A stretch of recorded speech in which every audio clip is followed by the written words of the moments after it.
Hello everyone.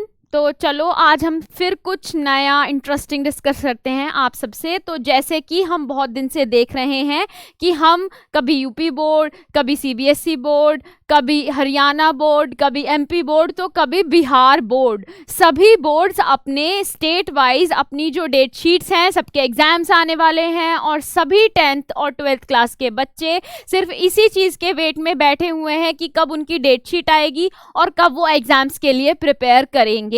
कम से कम 27 लाख बच्चे हैं इस बार 12th के जिन्होंने रजिस्ट्रेशन किया है बोर्ड के एग्जाम्स के लिए, और 30 लाख बच्चे हैं 10th क्लास के जिन्होंने 10th की परीक्षाओं के लिए आवेदन किया है।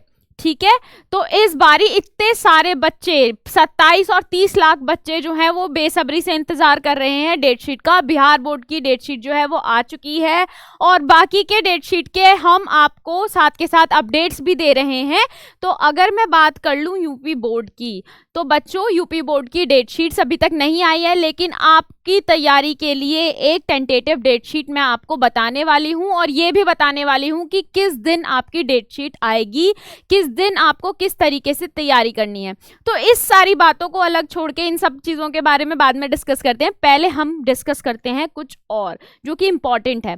आपको पता होगा कि लास्ट ईयर जो है यूपी बोर्ड के एग्जाम्स को लेकर बहुत ज़्यादा बवंडर हुआ था और बहुत सारी बातों के ऊपर इश्यूज हुए थे कि एग्जाम्स में चीटिंग्स हो रही हैं। बहुत सारे बच्चों को दिक्कत थी कि उनकी कॉपी के जो शीट्स थी उनमें से स्टेपलर हटा करके कुछ बच्चों दूसरे बच्चों की शीट्स में चिपका दी गई थी और उन बच्चों को ये दिक्कत थी कि उनके साथ में चीटिंग हुई है और उनके जितने मार्क्स आने चाहिए थे उतने नहीं आए हैं। तो बहुत सारी ऐसी दुर्घटनाओं को मद्देनजर रखते हुए यूपी बोर्ड ने यूपी एमएसपी ने कुछ ऐसे कड़े कदम उठाए हैं जिससे कि इस बारी बोर्ड के एग्जाम्स में चीटिंग ना हो सके, जिसमें से एक आपका ये भी आता है कि बोर्ड ने इस बार एक बार कोड या फिर मोनोग्राम की बात की है कि आपकी जो शीट्स हैं उनके ऊपर एक बार कोड या मोनोग्राम जो है वो बना हुआ आएगा। उससे क्या होगा, वो आपकी यूनिकनेस को प्रूफ करेगा कि लाइक आपकी जो शीट्स हैं वो किसी भी तरीके से एक्सचेंज नहीं की जा सकती हैं और एक्सचेंज करके शीट्स को जो है आपको कॉपी करना या चीटिंग करना एकदम इम्पॉसिबल हो जाएगा। साथ में इस बारी बोर्ड जो है इस बात को निर्धारित कर रहा है या फिर तय कर रहा है कि जितने भी एग्जाम सेंटर्स इस बार आपके बोर्ड के एग्जाम्स के लिए सिलेक्ट किए जाएंगे उन सभी में दो आपके वाईफाई लगे हों, ब्रॉडबैंड कनेक्शंस हो, साथ में आपके जो रूम्स होंगे जिसमें इन्विजिलेटर भी होगा और आपके एग्जाम्स किए जाएंगे कंडक्ट, उस वाले रूम के अंदर आपके 2 कैमरा होंगे आमने सामने और साथ में एक वॉइस रिकॉर्डर भी तैनात किया जाएगा ताकि अगर कोई बच्चा चीटिंग करे तो वो उसको कैच कर सके माइन्यूट डिटेल्स के ऊपर भी। तो इस वजह से यूपी बोर्ड ने इस बार इतने सख्त कदम उठाए हैं चीटिंग को लेकर के, स्पेशली पिछली बार के इंसिडेंट के बाद। अब अगर हम आगे की बात कर लें तो बारकोड वाली बातें मैंने आपको जैसे कि बता दी हैं। तो इस बार बच्चों आपके लिए चीटिंग करना इम्पॉसिबल है, तो थोड़ा सा अपनी पढ़ाई में जुट जाओ और एग्जाम्स के लिए तैयारी करो। बाकी हम तो आपके साथ हैं ही आपका साथ देने के लिए। ठीक है, आप लोग भी हमारे साथ बने रहिए, हमारे चैनल को सब्सक्राइब कर लीजिए टॉप कोचिंग को, और मैं आपके लिए लेकर के आऊँगी नई नई अपडेट्स और मैं आपको बता भी तभी पाऊंगी ना, तब आप सब्सक्राइब करेंगे चैनल को। ठीक है, तो अब हम आगे की बात कर लेते हैं। तो according to the latest reports UP board date sheet will be released on 7 December. ठीक है, तो जो डेट शीट है उसके हिसाब से आपकी जो डेट शीट है बोर्ड के हिसाब से लेटेस्ट रिपोर्ट्स के हिसाब से 7 दिसंबर को आपकी जो डेट शीट है वो रिलीज होने वाली थी लेकिन नहीं हुई है। इसका मतलब क्या है? इसका मतलब ये है कि 1-2 दिन में ही आपकी डेट शीट जो है वो आने वाली है, लेकिन ऑफिशियल्स ने अभी कुछ कंफर्म नहीं किया है। UPMSP Uttar Pradesh Madhyamik Shiksha Parishad is about to conduct the board examination for class 10th and 12th. Therefore, the board is likely to release the UP board timetable class 2023 very soon.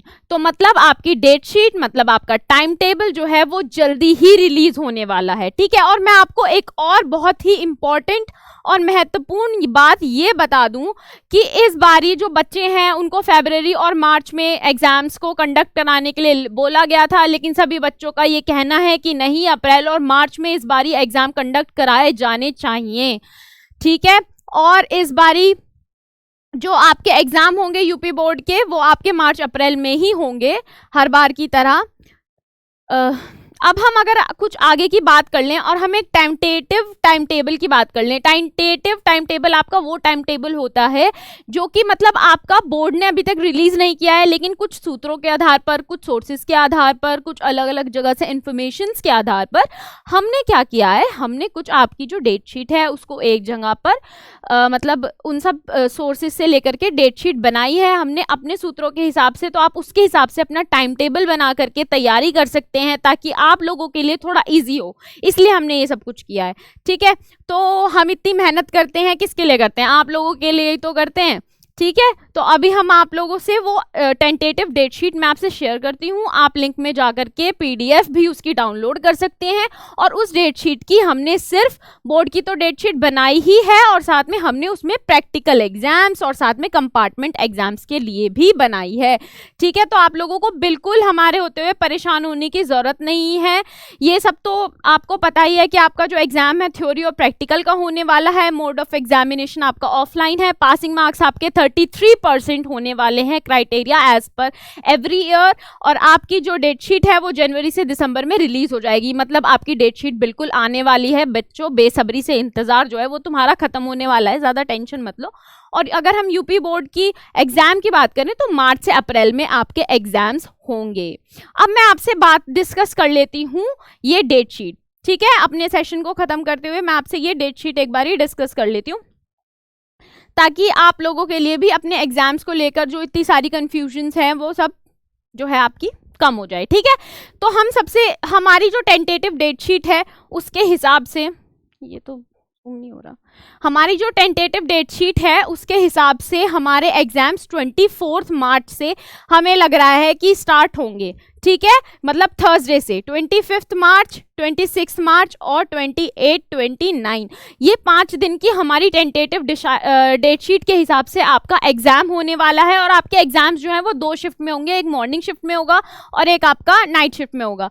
तो मतलब नाइट तो नहीं होगी पर मतलब इवनिंग शिफ्ट आप कह सकते हो।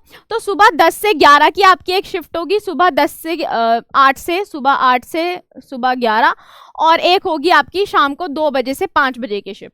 ठीक है, तो अगर हम इनके हिसाब से डिस्कस करें तो 24 मार्च को सुबह वाली जो आपकी शिफ्ट है उसमें हाई स्कूल के बच्चों का एग्जाम होने वाला है हिंदी का, और साथ में जो आपके इंटरमीडिएट के बच्चे हैं उनका सैन्य विज्ञान का आपका एग्जाम होने वाला है। शाम की शिफ्ट में आपका कोई एग्जाम नहीं है 10th क्लास वाले बच्चों का, और हिंदी का एग्जाम है 12th वाले बच्चों का। ठीक है, अगर हम 25 मार्च की बात कर लें तो 8 से 11 वाली जो आपकी सुबह की शिफ्ट है उसमें माना जा रहा है कि पाली, अरबी और फारसी का आपका एग्जाम होगा हमारी टेंटेटिव डेट शीट्स के हिसाब से। और 12th क्लास की बात कर लें तो संगीत गायन, संगीत वादन और नृत्य कला का आपका एग्जाम देखने के लिए मिलेगा। शाम की शिफ्ट में संगीत गायन का पेपर होगा 10th क्लास के बच्चों का, और आपका सामान्य आधारित विषय व्यावसायिक वर्ग के लिए कृषि शस्य विज्ञान और आपका कृषि शस्य विज्ञान दोनों एग्रोनॉमी मतलब जो आपका एग्रीकल्चर होता है उस चीज़ का आपका एग्जाम होगा। ठीक है, 26 मार्च की बात कर लें तो फर्स्ट शिफ्ट में आपका गृह विज्ञान जो कि मोस्ट प्रोबेबली जो है बालिकाओं के लिए होता है, लेकिन कुछ बालक भी उसको ऑप्शनल में लेकर के रखते हैं, तो उन सभी का एग्जाम आपका फर्स्ट शिफ्ट में होगा।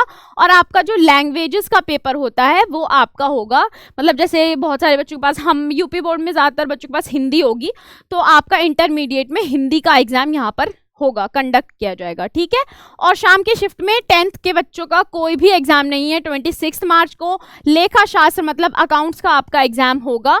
26 मार्च को शाम की शिफ्ट में इंटरमीडिएट के बच्चों का हमारे, ठीक है, 12th क्लास के बच्चों का। ऐसे ही अगर हम 28 और 29 मार्च की बात कर लें तो सुबह की शिफ्ट में चित्रकला और रंजन कला का एग्जाम है आपका 10th क्लास का बच्चों का, और कंप्यूटर का है शाम की शिफ्ट में। ठीक है, तो मतलब आपका जो प्रैक्टिकल वाला जो पोर्शन होता है, आपका आर्ट्स हो गया, जो कंप्यूटर हो गया, वो सब आपका एक दिन में ही शेड्यूल किया गया है 28 मार्च को। और भूगोल जो है आपका ज्योग्राफी मतलब 12th क्लास के भूगोल में, भूगोल का जो पेपर है वो आपका फर्स्ट शिफ्ट में होगा 28 मार्च को। व्यवसाय अध्ययन बिजनेस स्टडीज को भी इसके साथ में इंक्लूड किया गया है। और 29 मार्च में आपके एग्जाम जो है खत्म हो जाएंगे, एकदम चैन की सांस लेनी है उस दिन आप लोगों को, ठीक है, कोई बिल्कुल टेंशन खत्म, ठीक है। संस्कृत का और संगीत वादन का आपका एग्जाम होने वाला है उस दिन, हाई स्कूल का, और आपका चित्रकला का और रंजन कला का, अर्थशास्त्र तथा वाणिज्य आपकी अलग अलग शिफ्ट में 12th क्लास का होने वाला है, ठीक है। तो मैंने आपको पूरी टेंटेटिव डेट शीट बता दी है, आप इसके हिसाब से तैयार कर लेना और अपना टाइम टेबल बना के अच्छे से जो है उसको पेपर को करो, अच्छे से पढ़ाई करो, और हम आपके साथ हैं। अगर किसी भी तरह की प्रॉब्लम है तो आप मुझसे आके कमेंट्स में डिस्कस कर लो, ताकि मैं आपके लिए और वीडियोज़ लेकर के आऊँ, ठीक है। तो चलिए मैं ये वीडियो को ख़त्म करती हूँ, और हमारे चैनल को लाइक कर लें, वीडियो को चैनल को सब्सक्राइब कर दें, वीडियो को लाइक कर लें और शेयर ज़रूर कर दें, ठीक है बच्चों, बाय।